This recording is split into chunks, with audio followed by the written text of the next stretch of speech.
What is going on, guys? This is Earpugs, and in this video I will be covering the differences between gearing for PvP as well as Arena between Wrath of the Lich King Classic and TBC Classic. This will mainly be focusing on gearing up during launch, so Season 5 Phase 1. A quick side note for this video is that Blizzard can and probably will change some of the rating requirements for the gear that you're going to see here, and may even change the prices. Obviously nobody will know until it's out. With that being said, let's get started. There are many changes in Wrath of the Lich King with how you gear up, the first being that there are no longer Marks of Honor for Battlegrounds. This is a welcome change in my opinion, since you are no longer forced to play specific battlegrounds that you may not like to play just so you can get a piece of gear. The only PvP currencies in Wrath of the Lich King is Honor Points and Arena Points. Another great change that they make from day one of Wrath is the ability to buy your PvP gear with emblems that you get from PvE content. There are 5 types of emblems in Wrath of the Lich King, however I will only be talking about Phase 1 for this video, so that will include emblems of heroism and emblems of valor.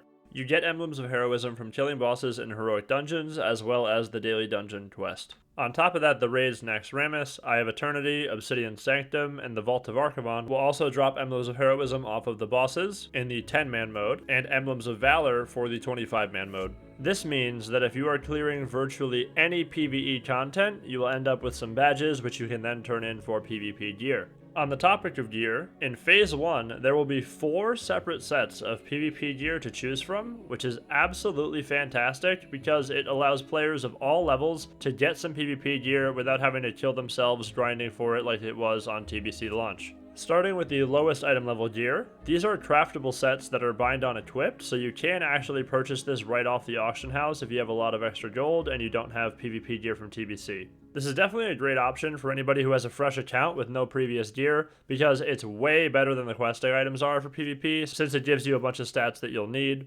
However, if you do have the Season 4 gear from the Burning Crusade, it's probably worth it just to use the TBC gear until you at least get your item level 200 pieces, which I will be talking about later in the video. The item level 187 craftable gear has 7 separate sets, which cover every class and spec in the game. You have the Frost Savage covering most casters, the Eviscerators covering rogues and ferals, the Overcast covering resto druids and balanced druids, Stormhide covering Ellie shamans and resto shamans, Swift Arrow covering hunters and enhancement shamans, the Savage Serenite covering most plate wearers, and the Ornate gear covering the paladin. Moving on to the item level 200 blue gear, or the Savage Gladiators set. This gear is a 5-piece set and doesn't have any off pieces.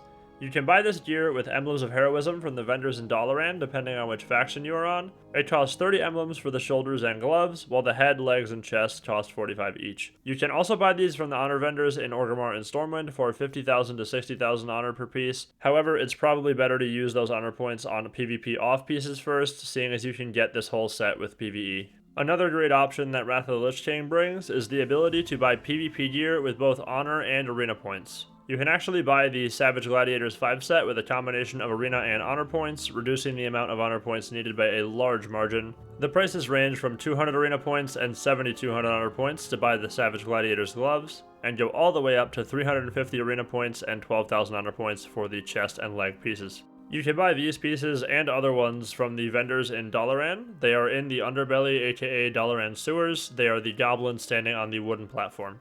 I personally would not recommend spending your arena points on the Savage Gladiator gear, seeing as arena points are so hard to obtain and can be used to buy much stronger gear. On top of that, these blue pieces can be bought with emblems of heroism, which are so much easier to obtain than arena points. The next step up from the Savage Gladiators gear is the Hateful Gladiators gear. This is the same item level as the Savage set, however it is an epic quality instead of rare, giving it better stats. This gear is slightly better than the Savage gear, however the 5 set pieces do require arena rating to purchase when bought from the arena vendors. This gear can also be bought with emblems of valor. You get these from downing all Phase 1 25-man raid content, which is Naxxramas, Eye of Eternity, Vault of Archivon, and the Obsidian Sanctum. These badges only drop from the 25-man raids, so they aren't as easy to obtain as emblems of heroism. The prices are the same as the Savage set, except with emblems of valor. You have 30 emblems for the gloves and shoulders, and 45 emblems for the chest, legs, and head. If you buy these pieces with emblems of valor from the Quartermaster, you actually won't need the arena rating to buy these. If you do decide to buy the Hateful set from the arena vendor, you can find them with all of the goblins in the underbelly of Dalaran on the wooden platform. The prices start at 400 arena points and 7,200 honor points for the gloves, and go up to 700 arena points and 12,000 honor points for the chest, legs, and head, which is just double the arena point cost of the Savage pieces. When buying from the arena vendor, you will need the rating as well, which is going to start at 1650 for the gloves and goes all the way up to 1775 for the shoulders. You can also get the Hateful pieces as drops from the Vault of Archivon raid, which is in Wintergrasp, and I will be covering that later in the video. The Hateful gear also brings the first PvP off pieces that are available to purchase. These pieces can only be purchased with honor points and do not have any rating requirements. They can be purchased at the PvP vendors in Orgrimmar and Stormwind. There is a PvP off piece for every slot, as well as them adding more pieces in Wrath to make sure you can get whichever stats your spec will need. Since these are the only pieces in the game that require strictly honor to purchase, it is a very good idea to spend your honor points on these first, seeing as you can get the other pieces in many different ways. Moving on to the last set of gear, which is the highest item level of 213 and the best PvP gear for Phase 1, Season 5, Wrath of the Lich King. We have the Deadly Gladiator's gear. It's important to know that this is the only tier of gear in Phase 1 that has PvP weapons available for purchase. On top of that, every single piece of Deadly Gladiator's gear is locked behind a rating requirement, including all of the off pieces. Speaking of off pieces, these can only be purchased with honor in Orgrimmar and Stormwind at the PvP vendors as long as you have the required rating. The amount of honor required is higher than the Hateful pieces and has slightly better stats since it is all item level 213. The easiest place to buy the main set pieces and weapons for the Deadly Gladiator's gear is in the Dalaran sewers on the wooden platform with all of the goblins. Arena points are the only currency that you can use to buy Deadly Gladiator's gear, so it's very important that you save your arena points for these.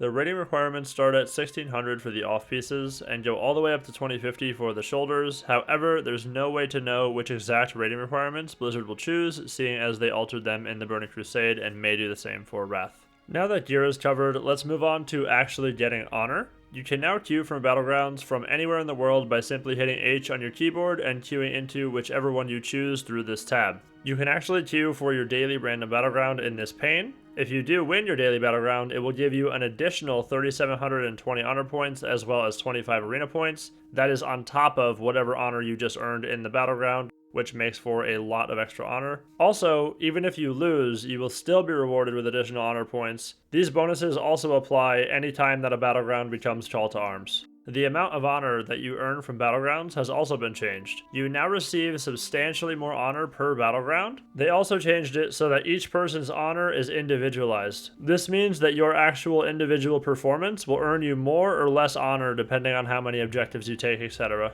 Here's an example of an Eye of the Storm match. At the end of it, you can see that the most honor earned by a player was 2254, while even the losing team's players all got over 1000 honor. This is a great change in my opinion, since it makes grinding BGs actually yield a reasonable amount of honor, whereas in TBC, there are some games that you will queue, get stomped, and walk away with 30 honor points, which is a pretty pathetic system. The next major source of honor in Wrath of the Lich King comes from Wintergrasp. This is a brand new battleground that is only with players from your server and happens roughly every 2.5 hours. The Horde and Alliance fight for control of this castle in the zone Wintergrasp, which is an instanced zone. You must queue for it by speaking to a Wintergrasp Battlemaster in one of the main cities 15 minutes before it starts, or by flying into the zone of Wintergrasp 15 minutes before the battle starts. It is a 100 versus 100 battle, and whichever team wins gets to control Wintergrasp Fortress for the next 2.5 hours, which gives you access to some extra weekly quests as well as the Vault of Archivon. There's roughly 7 weekly quests that you can do in Wintergrasp, which will give you about 3,700 honor each, resulting in almost 26,000 honor for simply completing these quests. However, some of them must be completed in the actual battle for Wintergrasp. You will also receive 10 Stonekeeper shards for each quest completed, which can be used at the Wintergrasp Quartermaster to buy items. Your faction must have control of Wintergrasp in order to access this Quartermaster. I honestly do not know what a Season 5 Phase 1 Wintergrasp Quartermaster will sell, so I can't provide any insight to exactly which pieces will be available from day 1. However, you should be able to buy the Wintergrasp Commendations for 30 Stonekeeper shards, which will give you 2,000 honor by right-clicking on them, which is nice. You may also be able to buy the Head Enchants as well as some item enhancements from him. After gaining control of Wintergrasp Fortress, you now have access to a raid called the Vault of Archivon. This is a 10-man or 25-man raid with only one boss in Phase 1, and the boss will both drop Hateful Gladiator's main pieces and off pieces in the 10-man version, and in the 25-man version will be dropping the Deadly Gladiator's pieces. You will of course also be getting some emblems off of that, which is very nice. This is a fantastic way to get some extra PvP gear for free, seeing as this raid is not very hard and pretty much any player can complete it. With each coming season that gets released, they will also be adding a boss to this. So in Season 6, they will add a boss that drops Season 6 gear. In Season 7, they add another boss that drops Season 7, etc. And in Season 8, there will be 4 bosses total that will each drop each season's gear. There is also a multitude of problems and questions for Wintergrasp in World of Warcraft 2022, seeing as the current game climate is severely different than it was back then. For starters, almost every PvP server is 99% Horde or Alliance, and on top of that, if the battle is limited to 100 versus 100, that means that a server like Benediction, that currently has over 30,000 players just in TBC and not even Wrath, will only allow an extremely small amount of the player base to even participate in the event. I personally don't have an answer to this problem, seeing as it's quite a difficult one to figure out. Even in this scenario though, you can still fly there after the battle is over, where it will no longer be instanced, to do some weekly quests or Vault of Archivon as long as your faction owns it. Switching topics to arena points, another thing that Wrath adds is the ability to turn your unwanted arena points into honor. This is great for towards the end of the season when you already have bought all the arena pieces you need, and you have extra arena points that would otherwise go in the trash once you hit point cap. You can buy these Commendations of Bravery from any endgame arena vendor, for example the ones in Dollar End Sewers.